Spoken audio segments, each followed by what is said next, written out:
दोस्तों, आज हम एक रोमांचक फिल्म की कहानी बताने जा रहे हैं जो बेहद मजेदार है। तो चलिए शुरू करते हैं। फिल्म की शुरुआत में हमें एक कबीले का दृश्य दिखाया जाता है। यह उस समय की बात है जब इंसान कबीलों में रहते थे। इस कबीले को पहाड़ी कबीले कहा जाता था, जिसका सरदार सीरा था। लेकिन उसकी तीनों पत्नियां बहुत डरी हुई थीं, क्योंकि आज सरदार सीरा अपनी तीनों पत्नियों की बलि देने वाला था। असल में सरदार सीरा हर साल सबसे खूबसूरत और कम उम्र की लड़कियों से शादी करता था, और जब एक साल पूरा हो जाता तो वह सूरज को खुश करने के लिए अपनी पत्नियों की बलि दे देता था। इस पहाड़ी कबीले का यही रिवाज था और उनका मानना था कि सूरज को बलि देकर खुश रखना बहुत जरूरी है, क्योंकि अगर सूरज नाराज हो गया तो सूर्योदय नहीं होगा और पूरी दुनिया अंधेरे में डूब जाएगी और खत्म हो जाएगी। अब हम देखते हैं कि सूरज नजर आने लगा था और बलि देने की तैयारी शुरू हो गई। तभी सरदार सीरा की एक पत्नी बलि से डरकर वहां से भागने की कोशिश करती है। उसे ऐसा करते देख नकाब पहने आदमी उसे पकड़ने की कोशिश करते हैं, लेकिन भागने के चक्कर में उसका पैर फिसल जाता है और वह पहाड़ी से नीचे गिरकर मर जाती है। अब सरदार सीरा अपनी दोनों पत्नियों की बलि देने वाला था। तभी हम देखते हैं कि सीरा की एक पत्नी डर के मारे कांपने लगती है, जबकि दूसरी पत्नी माया के चेहरे पर डर का कोई निशान नहीं था। अब सूरज भी सिर पर चढ़ चुका था, जिसके चलते उनकी कभी भी बलि दी जा सकती थी। लेकिन उससे पहले ही एक जोरदार तूफान आता है। पहाड़ी कबीले के लोग उस तूफान से बचने के लिए इधर उधर छिपने लगते हैं। यह तूफान इतना शक्तिशाली था कि कुछ ही पलों में कई लोगों की जान ले लेता है। अब माया भी मौके का फायदा उठाकर वहां से भागने की कोशिश करती है, और तभी वह तूफान में फिसलकर पहाड़ी की चोटी पर फंस जाती है। वह किसी भी समय नीचे गिर सकती थी। तूफान के कारण वह ज्यादा देर तक खुद को संभाल नहीं पाती। उसका संतुलन बिगड़ने लगता है और वह नीचे समुद्र में गिर जाती है। उस तूफान के चलते समुद्री लहरें भी भयानक रूप ले लेती हैं। माया तैरना जानती थी, लेकिन बड़ी बड़ी लहरों के कारण वह ज्यादा देर तक तैर नहीं पा रही थी। अब हमें दूसरी ओर मच्छी कबीले के लोगों का दृश्य दिखाया जाता है।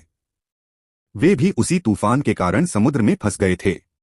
तभी उनकी नजर लहरों से संघर्ष करती माया पर पड़ती है। यह देखकर मच्छी कबीले का एक लड़का, जिसका नाम तारा है, पानी में कूद जाता है और माया को पकड़कर अपनी नाव पर ले आता है, जिससे माया की जान बच जाती है।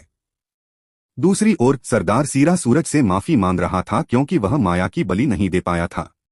तब हमें पता चलता है कि सीरा अपनी तीसरी पत्नी की बलि दे चुका है। अब सीरा सूरज से वादा करता है कि वह अपनी सबसे प्यारी पत्नी माया को जल्दी ही ढूंढ लेगा और फिर उसकी बलि देगा, और जो वादा उसने सूरज से किया है उसे हर हाल में निभाएगा। अब तारा और माया मच्छी कबीले में पहुंच गए हैं। हम देखते हैं कि तारा पहले से शादीशुदा है और उसकी पत्नी का नाम सिनो है, जो तारा को देखकर बहुत खुश होती है। उस कबीले के लोग माया को घूर रहे थे, क्योंकि उसके बाल सुनहरे थे, जबकि उस कबीले के लोगों के बाल काले थे। तभी एक डायनासोर उस कबीले पर हमला कर देता है। इसके बाद कबीले के सभी लोग लकड़ियों में आग लगाकर डायनासोर के सामने रख देते हैं, ताकि वह उस जगह को छोड़ दे। उनके पास एक खास प्रकार का तेल था, जिसे वे लकड़ियों पर छिड़ककर आग लगा रहे थे। उन्होंने उस मॉन्स्टर को रोकने की बहुत कोशिश की, लेकिन डायनासोर आग से नहीं डरता और वह कबीले के लोगों के झोपड़ों को तोड़ने लगता है। अब तारा उसके सामने जमीन पर तेल गिराता है। डायनासोर भी उसी की ओर बढ़ रहा था। जैसे ही उसके पैर तेल पर पड़ते हैं, तारा उस तेल में आग लगा देता है और देखते ही देखते डायनासोर उस आग में जलकर मर जाता है। आज मच्छी कबीले के लोगों ने अपनी सूझबूझ से डायनासोर को मार गिराया और इसी कारण पूरा कबीला जश्न मनाने लगता है। उस कबीले का सरदार योगा भी तारा की हिम्मत और बहादुरी देखकर बहुत खुश था, इसलिए वह भी इस जश्न का हिस्सा बनता है। फिर अगली सुबह माया लकड़ियों से एक घर बनाने लगती है। इसके बाद तारा उसके लिए खाना लेकर आता है और तारा मच्छी पकड़ने चला जाता है, जबकि सरदार सीरा के लोग माया को ढूंढते ढूंढते उसी कबीले में पहुंच जाते हैं। तभी माया सीरा के लोगों को वहां आते हुए देख लेती है और छिपने लगती है। वह उस झोपड़ी में छिपकर उन्हें देख रही थी। अब सरदार सीरा अपने कबीले के सभी लोगों को बताता है कि उसकी पत्नी, जो एक लड़की है, भाग गई है और वह उसे हर जगह खोज रहा है। सीरा के कहने पर उसके कुछ लोग माया के पीछे जाते हैं। वे लोग माया के पैरों के निशान देखकर उसी दिशा में बढ़ने लगते हैं, जबकि माया एक पेड़ के पीछे छिपी हुई थी। इस कारण वे लोग उस जगह पहुंचकर भी उसे नहीं देख पाते। इसी दौरान एक अजगर माया के पास से गुजरता है, लेकिन माया अपनी सांस रोककर बिना हिले डुले खड़ी रहती है। अजगर सीरा के एक आदमी को पकड़ लेता है और बाकी लोग उसे बचाने की कोशिश करते हैं, लेकिन वह आदमी अजगर के हाथों मारा जाता है। अब पहाड़ी कबीले के लोगों को लगने लगा कि सूरज उनसे नाराज है। सीरा के लोगों पर अचानक हमला होता है और सभी को मार दिया जाता है। दूसरी ओर सीरा अपने लोगों का इंतजार कर रहा था। कुछ समय बाद तारा भी कबीले में वापस आ जाता है। तब सीनो उसे बताती है कि पहाड़ी कबीले का सरदार सीरा माया को खोजने आया है। यह सुनकर तारा सीरा से मिलता है, लेकिन उसे सीरा के इरादे ठीक नहीं लगते, इसलिए वह चुपचाप अपने लोगों को लेकर माया को बचाने निकल पड़ता है। दूसरी तरफ माया चलते चलते एक डायनासोर के घोंसले के पास पहुंच जाती है और रात बिताने के लिए उसके अंडों में छिप जाती है। वहां और भी अंडे थे, तभी एक अंडा टूटता है और उसमें से एक छोटा डायनासोर बाहर निकल आता है। अगली सुबह जब मादा डायनासोर अपने बच्चों के लिए खाना लेकर अपने घोंसले पर पहुंचती है, तो वह माया को अंडे से बाहर निकलते देखकर उसे अपना बच्चा समझने लगती है और उसे कोई नुकसान पहुंचाने के बजाय वहां से चली जाती है। कुछ समय बाद जब माया उस डायनासोर के बच्चे को देखती है, तो वह उसे एक पालतू जानवर की तरह उठना बैठना सिखाने लगती है। दूसरी ओर तारा के लोग उसकी मां पर हमला करने लगते हैं। जब माया उस मादा डायनासोर की आवाज सुनती है, तो वह भी उसी दिशा में आ जाती है।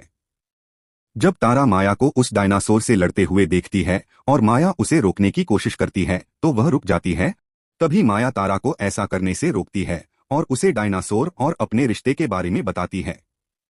वह डायनासोर को भी शांत कर देती है, जिससे तारा माया को एक खास लड़की समझने लगता है, क्योंकि माया उस डायनासोर से बिल्कुल नहीं डरी थी। अब तारा माया से प्रभावित हो चुका था।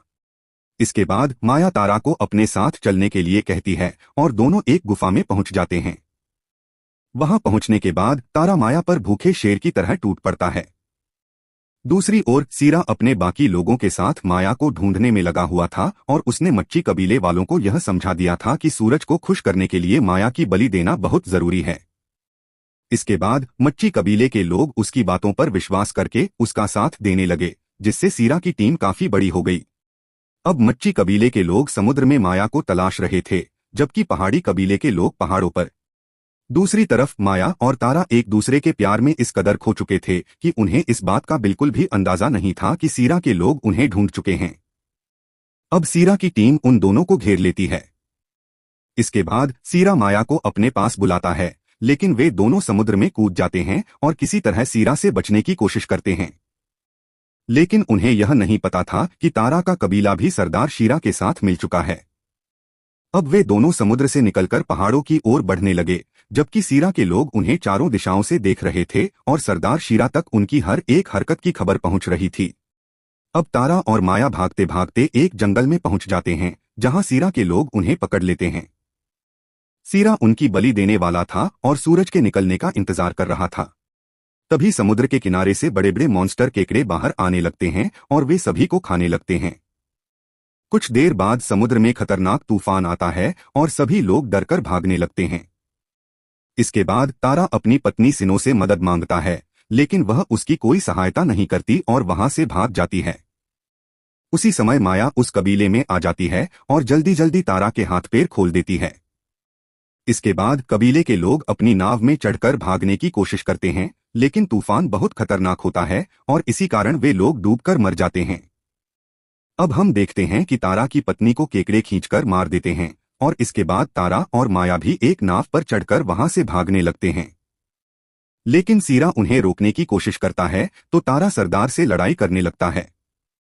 देखते ही देखते तारा सरदार सीरा को मारकर माया के साथ भाग जाता है। अब हम देखते हैं कि तूफान ने सब कुछ बर्बाद कर दिया था और इसके चलते सभी कबीले के लोग भी मारे जा चुके हैं। अंत में सिर्फ 4 लोग जीवित बचे थे, माया, तारा और पहाड़ी कबीले के 2 लोग। और इसी के साथ यह शानदार फिल्म समाप्त होती है।